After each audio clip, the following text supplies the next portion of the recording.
Il est minuit ici à Paris, bonsoir à tous, bienvenue sur France 24 si vous nous rejoignez à la une de l'actualité. Ils étaient détenus arbitrairement en Iran.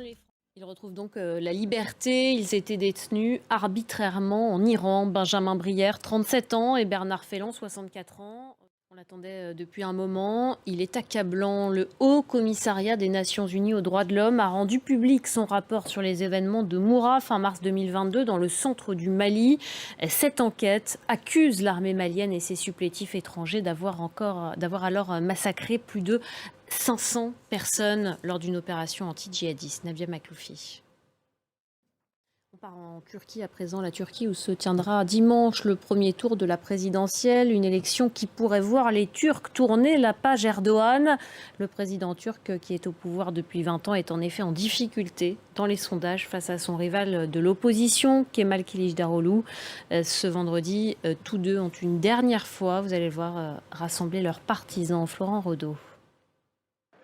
Aux États-Unis, beaucoup d'incertitudes à la frontière avec le Mexique depuis l'expiration la nuit dernière d'une restriction sanitaire qui verrouillait l'immigration. Les républicains dénoncent une potentielle invasion. Ils veulent relancer la construction du mur cher à Donald Trump.